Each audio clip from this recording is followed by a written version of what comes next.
And if you look at Ghana here, we always complain. Christians have done this to us, Christians have done this to us. And, you know, we Muslims are not doing anything. It's not like we are actually not doing anything. A lot of Muslims are building health facilities. A lot of Muslims are building schools. A lot of Muslims are doing things. But what you will always see is that we do not support our own, we criticize our own, and then we are not ready to help our own. Yes, it is a good idea that Baraka Policy, Ghana Association of Muslim Professionals, IFRIC, and other corporate Muslim bodies are coming out with good policies. But how are the communities or the people they intend to help willing to help themselves? هنا مروا وكانوا قدوة للناس. Assalamu alaikum wa rahmatullahi wa barakatuh, respected people. This is one of my unplanned videos that I am doing in the bush while I walk. It is a video last I posted, a video from Brother Geoffrey, a chartered accountant, a Muslim chartered accountant who was sharing an idea about we coming out with a strategic plan as Muslims in Ghana. And he made mention that we Muslims in Ghana here, we don't have a coordinated effort where everybody does whatever he wants. Somebody will come, he's building borehole, another come, he's building masajids, another come, and we don't have a strategy. Okay, what do we need as at the time? What do we need to do as at this time? What do we need as Muslims? What must we do as at the time? Everybody's just doing whatever he wants to do, and it's full of individualism, and it's something I really share with him. He made mention it's not a bad idea to build mosques, it's not a bad idea to be raising boreholes, it's not a bad idea to be doing charitable works for people, but what is the focus? What do we seek to achieve in the next 10 or 100 years? What do we need to do? Because he shared a very beautiful story about a Christian body which bought a land. They bought a land 100 years ago, about 100 acres. They bought this land lying down, knowing that they will die tomorrow, knowing that they will not keep long, but they still went ahead to buy such land. Why did they do so? Because they think about the future. They have a plan that they want to really achieve something. And if you look at Ghana here, we always complain. Christians have done this to us, Christians have done this to us. And, you know, we Muslims are not doing anything. It's not like we are actually not doing anything. A lot of Muslims are building health facilities. A lot of Muslims are building schools. A lot of Muslims are doing things. But do we have a coordinated effort or a strategy in achieving a positive impact in our community? That is what we lack, because what you will always see is that we do not support our own, we criticize our own, and then we are not ready to help our own. These are the major things. Yes, it is a good idea that Baraka Policy, Ghana Association of Muslim Professionals, IFRIC, and other corporate Muslim bodies are coming out with good policies. But how are the communities or the people they intend to help willing to help themselves? How are we willing to support this cause? How are we willing to, you know, help these activities to undertake to achieve a greater impact in the near future? How are we willing to do this? Just look at a health facility a nursing school that was commissioned not long ago. You understand? It was filled with a lot of criticism and a lot of individualism that some people shared, you know, during and after its commissioning. That is their view. I don't subscribe or agree or disagree with any one of them. But what I just see is that why is it that just this small facility, they will come out with a lot of arguments, will be coming out with a lot of debates, will be coming out with a lot of criticisms, and it shouldn't be this so, it shouldn't be this, it shouldn't be that. Why must it be so? Because we are Muslims. Why should we concern ourselves with things like this rather than promoting them, rather than helping it? Yes, there's nothing that is ever perfect. There's nothing that is ever perfect, but we need to just, you know, let things go and see how we can better in the next, and then leave the issue to the elderly and good leadership that we may have in the near future, so that we can, you know, go forward. But if every small good impact we do, we criticize it. Every good thing we want to do, we will sabotage it. We will not support it. We will not help it. Then how are we going to achieve this? Because Christians are doing a lot, but we don't see Christians come on social media to criticize themselves. We don't see Christians coming on social media to, you know, bombard each other's schools, and no, you don't see these things. But we Muslims are doing this to ourselves. which is not appropriate. We are the greatest people that you can ever have on this earth in terms of unity, in terms of coordination, in terms of being everything. That is why when we go to Hajj, you see people from all parts of the world. We are the greatest people. So why should we have this problem in Africa? Why should we have this problem specifically in Ghana? We do not have a strategy to improve ourselves in religious-wise, finance-wise, infrastructure-wise. We don't have a structure. Why should it be so? I want to leave the video so you yourself have a look at the video and ask yourself, how am I going to contribute to help this? Am I going to be part of those people who criticizing and saying negative things about them, or I'm going to be part of the people who will be joining to donate and promote this project? It is very, very important. Whether in Ghana you are abroad or wherever that you are, as a Muslim in Ghana, we need to think about a national strategy as Muslims to succeed, because we can't just be living like that. Hey, okay, I want to do this and I want to do this. If somebody wants to do any good thing, they should go to the national people, see the strategy. Okay, this is what we need us at this time. Then he will help in that cause. And it's also like a jariyah. It's as far as it benefits people after we die, it's a sort of a jariyah. So it's not only about massages. It's not only about, you know, wells. It's not. These are great things we need to be doing, massages and well, but it's not only that. There are things that are also of great importance and great rewards. So we need to look into it. And I personally, I am ever ready to also help in this kind of causes. I have small followers.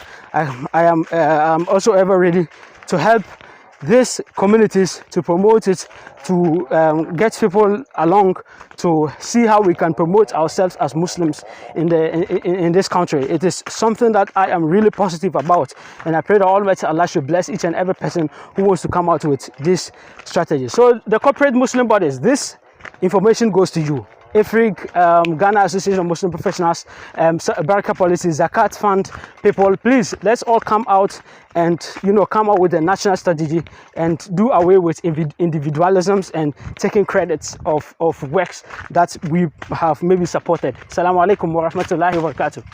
Bismillahi minash shaitanir rajim. Bismillahir rahmanir rahim. Alhamdulillahi rabbil alamin. Thumma salatu wa salam ala mab'uthan lil alamin. Sincerely, we thank Allah subhanahu wa ta'ala for this opportunity. And from Ghana, and I'm also representing IFRIC, the Islamic Finance Research Institute, Ghana. We actually promote Islamic finance, and we're working very hard to realization of Islamic finance in Ghana. With Ghana, we're also promoting accountancy education in an Islamic way. So it's actually a linked project with IFRIC also. And I must say that this particular program is a very important one. And we would like to add our voice to the call for strategy that anybody who does not plan have actually failed from the beginning. And when you look at all the people who have succeeded in the past, they had a plan. Actually, there was this story that I was told that there was a Christian community in the eastern region, a church, that they bought a land 100 years ago. And the land is like close to like 100 acres for a school. And I tell myself, those who bought the land, what were they thinking? Didn't they know that they would die soon? It's because they know that what people will come after them. And when you look at this, our approach to things, this zongo, I will not keep long here, I will not keep long here. It is a mentality that our scholars really have to help us, so that we teach our people that you are not just for yourself, but generations will come. And that is why this hadith of Rasulullah, when you talk about إِذَا مَاتَ الْإِنسَانُ قَتَلَ مَالُهُ إِلَّا مِنْ ثَلَاثٍ. And when you see all the three things that the Prophet mentioned, they are strategic things. The first one he mentioned, Sadaqat al-Jariyah. And I would like our scholars again to take note of this. And any time when they are talking about Sadaqat al-Jariyah, the first example they give is masjid. Now, there's nothing wrong with masjid, but we should explain it as infrastructure. The most important infrastructure that the people need at the time. For instance, when you come to Medina, where I stay, there are so many massages. There is not even one hospital. And if the women want to go to hospital, they have to go far away to Alpha, which is a Pentecost hospital. So if anybody come to build a hospital in Medina, he will get reward than masjid. And this is an idea that we need to sell to our people. And the last one The second one, he talk about ilm, gathering and preserving knowledge. The last one is what? Wala do swale yad'ule. And this, if you ask me, is the crisis of our time. Righteous people are missing. All the problems that we are facing today is as a result of righteous people. We don't have righteous leaders. We don't have righteous this. They said there's corruption everywhere because of righteous people. We don't have righteous people. So when we take the opportunity to have a strategic plan, and sincerely, strategy answers 3 questions. The first question is where we are. The second question is where do we want to go? And the third question is how do we get there? And any organization must have a strategy. Any organization. The moment you don't have a strategy, you don't know what you are doing. So once you have a constitution, the next document that you need to develop is a strategy. And it should be time-bound, probably 50 years. Then you break it down into 5 years. Every 5-year review, whether it's in line with your mission, your goal that you want to achieve. And I'm very happy our father, Baba Inusa, is here.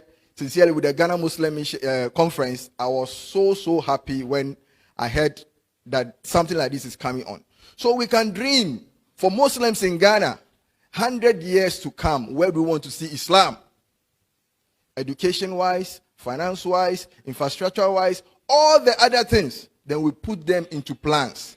So that any group, whatever you want to do, you come, you look at the big vision of Ghana, then you pick, to health, you pick it. So at the end of the day, we'll be what? Implementing the same strategy. Today in Ghana, Muslims, we are so divided that we don't have a plan. So somebody come, is doing bohu. But he doesn't ask the question, is boreholes what we really need? Somebody comes, he's building schools. There is no coordinated plan. So I'll beg our father to help us to come out with, I know Baraka policy is also feeding with education, to come out to get that national Muslim strategy that we can launch and sell to all Muslims. That whatever you want to do, you look at this strategy, the plan, then you pick your portion and you do it. And once you do it, we'll be what? Adding up the effort and to become a bigger effort. We'd like to thank GAMP for this particular opportunity. And we at Gamma and IFRIC are actually ready to collaborate. Sincerely, sometimes when I ask myself, you're a chartered accountant. What have you done for Islam? You're a chartered accountant. I ask myself, like it's my dream when I was in secondary school, I think university, to develop a financial model for massages and how massages can collect their money, report appropriately. And sincerely, it has still not died. And I was even talking to Wasiu that we need to do something as Gamma to come out and design this simple platform for massages. And we train them. That's how you can collect your money and report on it. Then at least one day when we meet Allah subhanahu wa ta'ala, when he asks us, what did you do with the certificate I gave you? You can say that, oh, ya Allah, that my mocks, I helped them to prepare their accounts. Thank you very much. Assalamu alaikum wa rahmatullahi wa barakatuh. هنا مروا وكانوا قدوة للناس